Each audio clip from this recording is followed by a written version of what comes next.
Kan gitu kan? Jadi boleh halal. Jadi karena nggak kebagian akhirnya mau bongkar. Gitu. Ya. Kalau di KPK itu ada whistleblower atau justice collaborator gitu. Ya misalnya kan gitu. Atau dia misalnya ingin menggulingkan kepala dinas atau bahkan dirjennya misalnya. Sepanjang datanya kuat saya ambil. Toh belum tentu dia nanti yang gantiin kan? Kan gitu kan misalnya seperti itu kan gitu kan. Banyak kejadian seperti itu juga. Ini ngomong-ngomong soal yang masih hangat, hari ini kan dipanggil sama Dewas KPK ya untuk sidang komite etiknya pimpinan KPK. Ya. Itu infonya pertama kali dapat dari mana sih pimpinan dari KPK? lagi. Nah itu loh, itu kan tujuannya cari tahu. Dari mana? Iya. Dapat info pimpinan KPK naik helikopter pribadi gitu-gitu. Iya, waktu itu bahkan saya di Solo, itu kejadiannya di Palembang. Dalam jangka waktu hanya berjalan 3 jam, 5 jam sudah nyampe ke saya kok. Gitu. Jadi itu sesuatu yang gampang aja karena saya membangun jaringan udah lama, bahkan itu berjenjang sampai 5 orang dari A ke B ke C ke D ke E baru ke saya. Jadi layernya berlapis kalau mau. Nah, dan saya selalu menjaga kerahasiaan itu dengan cara kemudian saya pindahkan ke handphone lain, saya foto, kemudian tidak bisa terlacak itu asalnya dari mana. Misalnya handphone saya hilang, kecuri orang atau disedot orang itu pun juga sudah nggak ketahuan asalnya dari mana.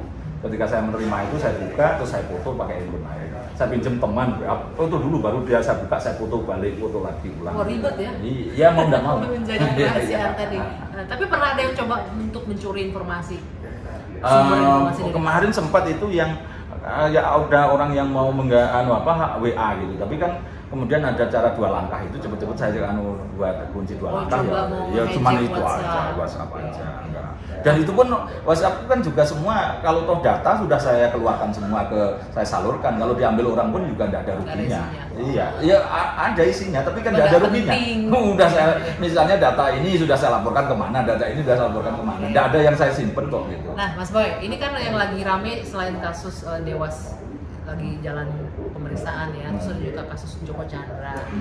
Kalau nggak salah kan itu lengkap berkas soal jaksa pinangki Mas Boy memberikan ya. Nah, ya, apa yang mengejutkan pertama kali ketika Mas Boy tahu soal fakta kasus Joko Chandra itu? Ya kalau terkait dengan awal itu kan sebenarnya kecerobohan lawyernya sendiri ketika ngomong bahwa ketika mengajukan PK itu memenuhi persyaratan prosedur yaitu melampirkan KTP. Nah, kalau KTP itu paling gampang itu aja. Tapi ketika itu saya belum berpikir ya ini anggap aja amatiran kecil-kecilan gitu. Tapi ketika dapat surat jalan itu baru kaget saya. Kok ini bintang 1 bikin surat jalan dan kemudian nampaknya juga ngawal segala macam itu sampai itu kaget itu. Kedua, nah itu begitu tahu. Oke. Nah kalau kedua berkaitan dengan jaksa itu juga tuh kok ada jaksanya juga gitu. Terus kemudian ini berarti saya kemudian ya ngomong dengan tanpa beban, oh ini naga yang ngurusi gitu kan. Siapa itu naga? Bukan ular ya. Ya kan sebagian sudah terungkap kan gitu kan, pengusaha-pengusaha itu. Ketika tadi ngomong bintang 1 nih yang ngurusin bahkan ngawal, nah itu inisiatif sendiri atau memang ada yang colek langsung nih, gue punya datanya? Waktu itu loh, bahkan saya tidak sengaja ketemu orang itu malahan. Orang itu yang mana nih? Ya yang ngasih surat jalan itu tadi, foto surat jalan. Oke. Agak mengurusi urusan lain, tapi dia kemudian punya itu, gitu. Terus saya foto, terus saya bawa ke Palembang, gitu kan. Yang ngurusi Pak Firly ini sebenarnya, tapi saya suruh moto teman-teman saya Palembang, baru saya suruh buka saya foto lagi. Jadi tidak terlacak bahwa saya itu memperolehnya di mana. Tapi kalau hanya foto jepret itu jam berapa, saya ketahuan kalau di profil dari itu, oh ternyata hari ini di Luansa. Misalnya moto apa, itu ketahuan. Berarti ketemu Luansa, ketemu Anggi misalnya. Oh berarti yang ngasihkan data Anggi. Nah saya sudah lebih jauh dari itu untuk mengenai itu. Termasuk untuk kasus-kasus yang besar-besar. Ya. Oke, kalau gitu Mas Boy, terima kasih loh atas waktunya ini.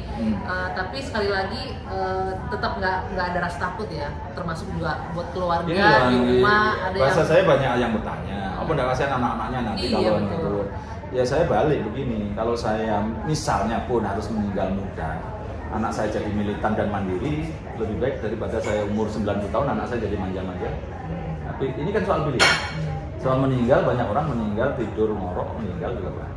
Nah kalau sama-sama saya umur saya 60 gitu, ketika saya jadi penakut kan tidak ada gunanya.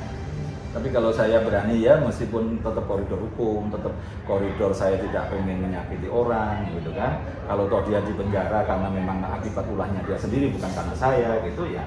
Artinya pada posisi itu kan rata-rata kemudian saya pernah sering gitu datang ke Sukamiskin ketemu orang-orang yang di penjara di sana, rata-rata welcome aja, bahkan ngasih data juga kan. Misalnya yang lebih kuat, lebih besar gitu. Karena nggak mau masuk sendirian. Iya, itu justru saya sering ke sana dulu sebelum corona itu hampir sebulan sekali absen ke Sukamiskin saya.